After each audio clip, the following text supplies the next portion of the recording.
नमस्कार दोस्तों। आज जैसा कि आप सबको ज्ञात है, सबको पता भी है कि 23 मार्च का दिन हमारे भारतीय इतिहास में वैसे तो काला दिन है, मगर हम इसे शहीद दिवस के नाम से जानते हैं। शहीद आजम भगत सिंह को, सुखदेव और राजगुरु को आज ही के दिन फांसी दी गई थी। समय से एक दिन पहले इनको फांसी दी गई थी। आज मैं आपके सामने परिचर्चा करने आया हूं शहीद आजम के जीवन के बारे में और दो महान स्वतंत्रता सेनानी बटुकेश्वर दत्त और सुखदेव के बारे में। इसके साथ साथ इनसे जुड़े हुए कुछ तथ्य भी जानेंगे और इनके साथ अन्य शहीदों की भी जानकारी लेंगे। दोस्तों, मैं जिस लाल की बात कर रहा हूं, जिस मां के लाल की बात कर रहा हूं, ऐसे देशभक्त परिवार के योद्धा की बात कर रहा हूं जिससे पूरे परिवार ने इस देश के लिए बलिदान दिया, इस देश की आजादी के लिए अपना एक एक खून का कतरा न्यौछावर कर दिया। एक ऐसा सिख परिवार जिस पर मुझे ही नहीं, समस्त भारतवर्ष को गर्व है, हर भारतीयों को उन पर गर्व है। बात कर रहा हूं दोस्तों भगत सिंह की। 28 दिसंबर 1907 को इनका जन्म होता है। और देखो, जब वीर पैदा होते हैं ना तो ऐसा ही होता है। जब इनका जन्म हुआ था तो इनके पिताजी जेल में थे, सरदार किशन सिंह। इनकी माता का नाम विद्यावती कौर था। इनके चाचा का नाम अजीत सिंह था। इनके 5 भाई और 3 बहनें थी। एक बड़ा परिवार, मगर पूरा का पूरा स्वतंत्रता सेनानी। पिताजी जेल में थे, बच्चे का जन्म हो रहा है, धीरे धीरे बच्चा बड़ा हो रहा है। इनका जन्म पंजाब के लायपुर के बग्गा गांव में हुआ था। बग्गा गांव एक स्वतंत्रता सेनानियों का गांव है और बग्गा गांव वर्तमान में पाकिस्तान में पड़ता है। पाकिस्तान प्रांत में वो हिस्सा चला गया है जो बंगाल पंजाब प्रांत का लायपुर था, बग्गा गांव। धीरे धीरे बच्चा बड़ा होता है, स्कूल में जाता है, मगर जन्मजात ही एक होशियार बालक था, तेजस्वी बालक था। हर चीजों में बढ़ चढ़कर हिस्सा लेता था। स्कूल में नाटक करता था तो देशभक्ति वाले नाटकों में इसकी ज्यादा रुचि रहा करती थी। जीवन में बड़ा परिवर्तन आता है 13 अप्रैल 1919 को। 12 वर्ष की अवस्था में भगत सिंह के सामने एक ऐसा मंजर आ जाता है, ऐसी घटना घटित होती है जिससे हर किसी के रोंगटे खड़े हो जाते हैं। पूरा भारतवर्ष रो रहा है। 13 अप्रैल 1919 को जलियांवाला बाग हत्याकांड पंजाब के अमृतसर में होता है। जनरल ओ डायर ने हजारों की संख्या पर गोलियां चला दी, हजारों की संख्या में व्यक्ति मारे गए।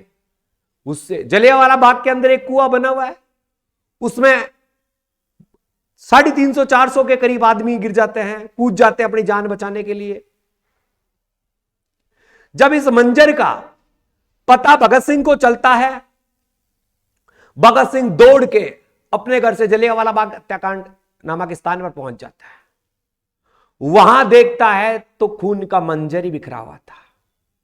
एक 12 साल का युवक यह देखकर एक प्रतिज्ञा लेता है कि अंग्रेजों को मैं तो नहीं छोड़ूंगा, मरते दम तक नहीं छोड़ूंगा, इन्हें बाहर से निकाल कर ही मैं दम लूंगा।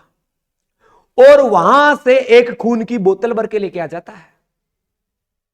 जब घर आता है, घर आकर बैठा रहता है, बहन पूछती है भाई ये क्या है? तो कहता है ये उन स्वतंत्रता सेनानियों का खून है, उन देशभक्तों का खून है, उन किसानों का खून है जिनको अंग्रेजों ने कत्लेआम कर दिया है। मैं बदला लूंगा, अंग्रेजों से बदला जरूर लूंगा। और वो एक संगठन ज्वाइन करता है, नौजवान भारत सभा। नौजवान भारत सभा ज्वाइन करता है, इसकी गतिविधियों में जुट जाता है। इसी बीच गांधी जी के असहयोग आंदोलन में भी वो अपनी भागीदारी निभाता है। गांधी जी के असहयोग आंदोलन में बढ़ चढ़कर भाग लेते हैं और गांधी जी जब इसे ब्रिटिश बुक को जलाने के लिए कहते हैं तो ये ब्रिटिश बुक को जला देता है। उग्र, तेजस्वी, होनहार, ऐसा एक तेजस्वी बालक जिसे अपनी एक नन्ही सी उम्र में देश की आजादी के सपने देखे, देश के युवाओं के लिए एक आइडल बन गया। और मैं कहता हूं ऐसा युवा, ऐसा तेजस्वी युवा जिसका जन्म सदियों में होता है, और ऐसी मां भी धन्य है, ऐसा परिवार भी धन्य है कि ऐसे सपूत को जन्म दिया जिसे युगों युगों तक याद रखा जाएगा, जिसे आने वाली हमारी हर पीढ़ी याद रखेगी। वह युवा उस आंदोलन में भाग ले रहा है। चोरी चोरा नामक स्थान पर गोरखपुर में चोरी चोरा कांड होता है। 22 पुलिसकर्मियों को जिंदा जला दिया जाता है, 3-4 लोग भी मारे जाते हैं। इस घटना से आहत होकर 12 जनवरी 1922 को गांधी जी ने बारदोली के किसान, जो कांग्रेस का अधिवेशन था, उस अधिवेशन में क्या होता है, असहयोग आंदोलन को रोक दिया जाता है, असहयोग आंदोलन को समाप्त कर दिया जाता है।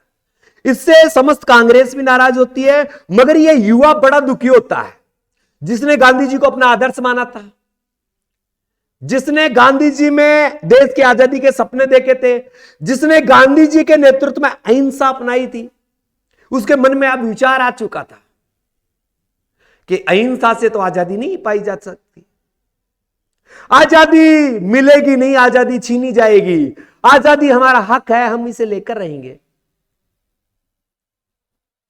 एक उग्र क्रांतिकारी विचार लेकर ये नौजो सेना भारत थी, उसमें नौजवान भारत सेना थी, उसमें भाग लेते हैं, उसके सेक्रेटरी के पद तक भी पहुंचते हैं, क्रांतिकारी गतिविधियों में भाग लेते रहते हैं, देश की आजादी के लिए प्रयास करते रहते हैं। मगर इनके जीवन में एक बहुत बड़ा परिवर्तन आता है।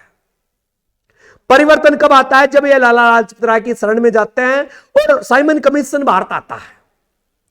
साइमन कमीशन का भारत में विरोध होता है, घोर विरोध होता है, और किसके नेतृत्व में होता है? लाला लाजपत राय के नेतृत्व में होता है। जब लाला लाजपत राय के साथ ये साइमन कमीशन का विरोध कर रहे थे तो लाला लाजपत राय कहते हैं कि बेटा कुछ भी हो जाए अहिंसा नहीं करनी है। गांधी जी के बताए हुए मार्गों के अनुसार लाला लाजपत राय एक गरम दल के सदस्य थे, उग्र विचारक थे, मगर वो ये नहीं चाहते थे कि मेरे नेतृत्व में कोई ऐसी दुर्घटना घटित हो जिससे समाज और देश को नुकसान हो। वो शांतिपूर्ण साइमन कमीशन का विरोध करता है और अंग्रेजी अधिकारी स्कॉट के नेतृत्व में उन पर प्रहार होता है, उन पर लाठियां बरसाई जाती है और लाठियों से वो घायल होते हैं। तो लाठियों से जब वो घायल होते हैं तो वो कहते हैं कि मेरे बदन पर जितने घाव हुए हैं, जितनी लाठियां पड़ी है, एक दिन ये लाठियां ब्रिटिश सिंहासन पर पड़ेगी, ब्रिटिश सिंहासन पर एक कील का काम करेगी। घायल अवस्था में ये बातें कहते हैं। भगत सिंह से भी उनकी मुलाकात होती है और कुछ समय बाद उनकी मृत्यु हो जाती है। अपने आदर्श को अपने सामने मरता हुआ देखकर भगत सिंह बड़े दुखी होते हैं और उनकी मौत का बदला लेने के लिए तैयार हो जाते हैं। इस समय इनके साथ भगत सिंह भी जुड़ चुके होते हैं। जब ये बीए कर रहे थे, आपको पढ़ा है नेशनल कॉलेज लाहौर से इन्होंने बीए की पढ़ाई जारी रखी थी, मगर क्रांतिकारी गतिविधियों में लिप्त होने के कारण इन्हें पढ़ाई बीच में ही छोड़नी पड़ी। वहीं पर इनकी मुलाकात सुखदेव से होती है। इनके परम मित्र सुखदेव और बटुकेश्वर दत्त, चंद्रशेखर आजाद एक ऐसा संगठन बन जाता है और यह संगठन पूरा मिलकर लाला लाजपत राय की मृत्यु का बदला लेना चाहता है। पूर्णतः बदला लेने के लिए यह बड़े गुस्से में आकर जब स्कॉट के ऑफिस में पहुंचते हैं, अंग्रेजी अधिकारी स्कॉट के ऑफिस में सुखदेव और ये जाते हैं। इनकी जो सुरक्षा का जिम्मा होता है वो चंद्रशेखर आजाद पर होता है और जो प्लान डिपेंड करता है वो सुखदेव होता है। बटुकेश्वर दत्त इनके साथ होता है। एक बंद कमरे में प्लान था, प्लान को लीड करने वाला सुखदेव और अंजाम देने वाला भगत सिंह और बटुकेश्वर दत्त। इनकी सुरक्षा करने वाला चंद्रशेखर आजाद, ये महान स्वतंत्रता सेनानी कूच कर जाते हैं दोस्त। जब ऑफिस के गेट पर पहुंचते हैं, ये स्कॉट के ऑफिस के सामने पहुंचते हैं, पुलिस वाले इन्हें रोकते हैं तो ये अपने बदन से कपड़े हटा देते हैं। पूरे बदन पर इन्होंने बम बांध रखा है। चलाओ गोली। किस गोरे में हिम्मत है, किस अंग्रेजी अधिकारी में हिम्मत है? हिम्मत है तो मर के दिखाओ। हम हिंदुस्तानी है, सीना चीर देंगे। उनके इस भय से, इस आक्रोश से वहां के पुलिस अधिकारी डर जाते हैं, पीछे हट जाते हैं। स्कॉट से उनकी मुलाकात नहीं होती, दुर्भाग्य की बात है। और उनकी मुलाकात हो जाती है सैंडर्स से, डीएसपी सैंडर्स से। क्रोधित थे, बदला लेना था। सैंडर्स के सामने खड़े हो जाते हैं बट्टुकेश्वर दत्त। क्या हो जाते हैं? सामने खड़े हो जाते हैं और सीधे सैंडर्स के सीने में गोली दाग देते हैं। पहली गोली बट्टुकेश्वर दत्त दागता है और फिर भगत सिंह ने दे दनादन दे दनादन दे दनादन पूरी पिस्तौल खाली कर दी और वहां से शांतिपूर्वक निकलकर एक ढाबे पर बैठकर आराम से खाना खाते हैं। मस्त मौला आदमी थे। जिगरा बहुत बड़ा था और कहते हैं जिसमें जिगरा होता है ना, वो अच्छे अच्छे को छट्टी का दूध याद दिलाता है। मगर इनका जिगरा, अरे ये शेर थे, शेर, और बब्बर शेरों का ये झुंड था। इस झुंड ने अंग्रेजों को हिलाकर रख दिया था। सैंडर्स की मृत्यु, सैंडर्स की हत्या अंग्रेजी सिंहासन के हालने का एक प्रतीक था। अंग्रेजी साम्राज्य हिल चुका था और ये चारों तरफ अलग अलग क्षेत्रों में गुप्त रूप से रहने लग गए थे। शेर थे, दिलेर थे, मगर साम्राज्य अंग्रेजों का था। छुपना जरूरी था क्योंकि जिंदा हैं तब तक ही कुछ कर सकते हैं। सुखदेव इनको मार्गदर्शन कर रहा था। चंद्रशेखर आजाद ये आराम से अपने कार्य को अंजाम दे रहे थे, जो कार्य इनसे था। इस बीच अंग्रेजी अधिकारियों ने मिलकर इनके गांव, बग्गा गांव के लोगों को पकड़ लिया, इनके परिवार को पकड़ लिया, इनके समाज को पकड़ लिया। तो वहां के कुछ महिलाओं ने इनकी माताजी से कहा कि जो तेरे छोरे ने काम किया है उसकी वजह से हम सब दुखी हैं, तेरे छोरे ने अच्छा काम नहीं किया है। तो सुखदेव के माध्यम से अपने मां, इसकी मां भगत सिंह को पत्र लिखवा दिए थे, बेटा मुझे पता है पूरा देश तुझ पर गर्व कर रहा है, मगर कुछ लोग ऐसे हैं जो तेरी मां को भी गाली दे रहे हैं। ऐसा नहीं होना चाहिए। उस पत्र के माध्यम से जब भगत सिंह के पास जो बात पहुंचती है, भगत सिंह बड़े दुखी होते हैं और अपने आप को अंग्रेजी अधिकारियों को सौंपने के लिए तैयार हो जाते हैं। मगर जो इनके मार्गदर्शक सुखदेव थे, चंद्रशेखर आजाद थे, बट्टुकेश्वर दत्त थे, वो ये मानने वाले कहां थे कि तू शेर है। वो कह रहे थे तू शेर है। शेर को पकड़ना गीदड़ों का काम नहीं है। शेर ही आत्मसमर्पण कर देगा तो शेर शेर थोड़ी कहलाएगा। ऐसा नहीं होगा भगत सिंह। इसके लिए प्री प्लान किया जाए। अगर हमें पकड़ते भी हैं तो उन्हें पता चले कि हम देश के लिए जी रहे हैं, हम देश के लिए मरने वाले हैं हम। और आपको पता है भगत सिंह अपने नाम के जीवित रहते समय शहीद लगाता था। इसी कारण इसे शहीद आजम कहा जाता है। पहले से जीवित अवस्था में ही अपने नाम के आगे शहीद लगाने लग गए थे। ठीक है, तो ये क्या करते हैं, दिल्ली पहुंचते हैं और दिल्ली की सेंट्रल असेंबली पर सामने जहां इरविन अंग्रेजी अधिकारियों की बैठक ले रहा था, वहां पहुंच जाते हैं और नकली बम, कहेंगे सूतली पटाखे, वो लेकर जाते हैं और असेंबली के जो खाली स्थान थे ना आस पड़ोस में, वहां पर उन बम्बों को गिराते हैं। इरविन डर जाता है कि ये कौन ऐसा महान व्यक्ति आ गया जो यहां पर बमबारी कर रहा है। उन्हें नहीं पता था कि बब्बर शेर आया है, बटुकेश्वर दत्त आया है, भगत सिंह आया है। और वो बम फेंकने के बाद से वो भागते नहीं है वहां से, वहां रुक जाता है, खड़े रहते हैं, कहते हैं हम भागने के लिए नहीं आए, हम आगाज करने के लिए आए हैं। और हाथों में चिट्ठी लेकर कि हमारे जो हक हैं वो हमें मिलना चाहिए, जो तुम्हारे अत्याचार हैं वो खत्म होने चाहिए। और इनकलाब जिंदाबाद के नारे लगाते हैं, इनकलाब जिंदाबाद, इनकलाब जिंदाबाद, इनकलाब जिंदाबाद के नारे लगाते हैं। इन्हें वहां से गिरफ्तार कर लिया जाता है। इस बीच महान स्वतंत्रता सेनानी चंद्रशेखर आजाद ने कि किसी ने मुखबरी की और शहीद हो जाते हैं। भगत सिंह अकेले और कमजोर पड़ जाते हैं, क्योंकि इनके साथ सुखदेव और बटुकेश्वर दत्त और शिवराम को भी गिरफ्तार कर लिया जाता है। केस चलता है। 26 अगस्त 1930 को इनको दोषी करार दिया जाता है सैंडर्स की हत्या का, असेंबली पर बम फेंकने का।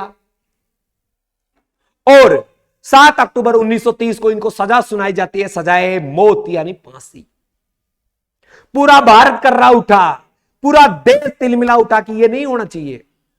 मगर गांधी जी, नेहरू, लाजपत राय, सभी ने अपने सरदार पटेल, लाजपत राय की तो मृत्यु हो चुकी थी, इन्होंने बहुत हद तक प्रयास भी किए।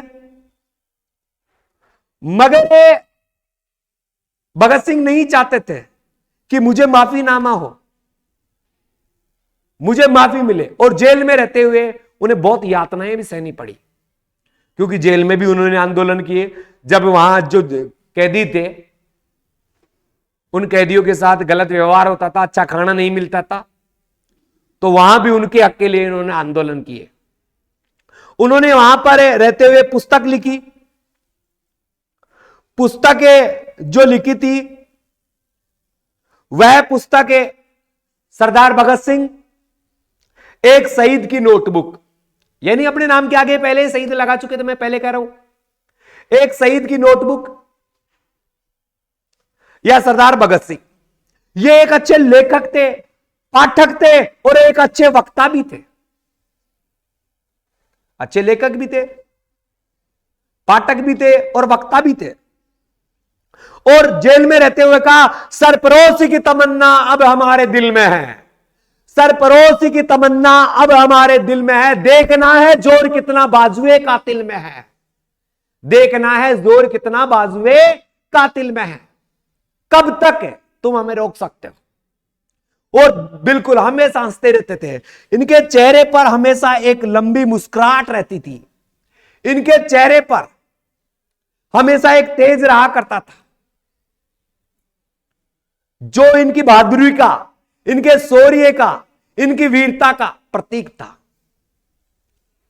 24 मार्च 1930 को इनको फांसी देनी थी, मगर कहीं अहिंसा ना हो जाए, कहीं भगदड़ ना मच जाए, कहीं देश में क्रांतिकारी गतिविधियां दोबारा रूप धारण न कर ले, इन्हें समय से पहले फांसी दे दी गई। एक दिन पहले 23 मार्च 1931 को इनको फांसी की सजा हुई। फांसी की सजा तो 24 मार्च को थी, मगर एक दिन पहले दे दी गई। और शाम के 7:33 पर इन तीनों वीर शहीदों को फांसी पर लटका दिया गया। हजारों की संख्या में जनता देख रही थी, हर व्यक्ति का हृदय रो रहा था, हर भारतीय रो रहा था, हर भारतीय की आंखों में आंसू था कि देश के जो वीर सपूत थे आज शहीद हो रहे हैं। मगर सबकी विडंबना थी, कोई कुछ नहीं कर पाया। और भगत सिंह, सुखदेव और बटुकेश्वर दत्त हंसते हंसते फांसी पर लेट गए। भगत सिंह ने अंग्रेजी अधिकारियों को कहा था कि मुझे काला कपड़ा पहनाने की आवश्यकता नहीं है, मैं कायर नहीं हूं, मैंने कोई गलत काम नहीं किया, मैं देशभक्त हूं, मैं देश के लिए जीता हूं, देश के लिए मरता हूं। जिसके परिवार ने देश के लिए एक एक कतरा कतरा बहा दिया, मैं ऐसा वीर योद्धा हूं, तो मेरे चेहरे पर ये काला कपड़ा पहनाने की आवश्यकता नहीं है। और हंसते हंसते शहीद हो गए। पूरा देश कर्रा रहा था, पूरा देश रो रहा था, मगर विडंबना थी, कोई कुछ ना कर पाया। तो देखा कि एक स्वतंत्रता सेनानी, एक वीर योद्धा, एक वीर बालक है, किस प्रकार से अपने जीवन को पूरे देश पर कुर्बान कर गया, किस प्रकार अपनी जवानी को मात्र 23 वर्ष की अवस्था में देश के नाम कर दिया, अपना पूरा जीवन, अपने पूरा परिवार। ऐसे योद्धाओं को नमन है, ऐसी माताओं को नमन है, ऐसे क्रांतिकारियों को नमन है, ऐसे देशभक्तों को नमन है। आज फेसबुक व्हाट्सएप वाले सही वो नहीं रहे व्यक्ति, फेसबुक व्हाट्सएप पर क्रांतिकारी बातें करके खुद ऐसे कारनामे करते रहे। ये वो देशभक्त थे जिनको सदियों तक याद रखा जाएगा और याद रहेंगे। इनके सम्मान में मैंने कुछ लाइनें लिखी है। जो दूर चमकता सितारा था, जो दूर चमकता सितारा था, आजादी का लगातार नारा था, आजादी का लगातार नारा था। जिसने चूमा फांसी का फंदा, जिसने चूमा फांसी का फंदा, वो भगत सिंह हमारा था, वो भगत सिंह हिंदुस्तानी था, वो भगत सिंह हमारा था। जो अब तक ने खोला वो खून नहीं पानी है, जो अब तक नहीं खोला वो खून नहीं पानी है। जो देश के काम नहीं आए वह जवानी बेकार है, वह जवानी बेकार है। मेरी कलम मेरे जज्बातों से इस कदर वाकिफ है, मेरी कलम मेरे जज्बातों से इस कदर वाकिफ है कि जब मैं एक से लिखना चाहता हूं, जब मैं एक से लिखना चाहता हूं, वो इनकलाब लिख देती है, वो इनकलाब लिख देती है। इंसान तभी कुछ करता है जो अपने कामों को, औचित्यों को लेकर सुनिश्चित होता है। जैसा कि हम विधानसभा में बम फेंकने के लिए तैयार हैं, हमें किसी चीज का डर नहीं है, हम आप आत्मसमर्पण नहीं कर रहे, हम उन्हें उनकी औकात बता रहे हैं। और लास्ट एक पंक्ति के साथ में विराम चाहूंगा। मेघ बनकर छा गए जो वक्त के अंगारों पे, मेघ बनकर छा गए वो वक्त के अंगारों पे, रख दिए शीश अपना मृत्यु की तलवार पे, रख दिया शीश अपना मृत्यु की तलवार पर, तज गए जो वायु शीतल, तू थे पेड़ के गिरे, आज भी नव चेतना बन गए, वो नजर में है तीर तेरे। जय भगत सिंह, जय भारत, इनकलाब जिंदाबाद। हर भारतीयों को आप पर गर्व है। जय हिंद, जय भारत।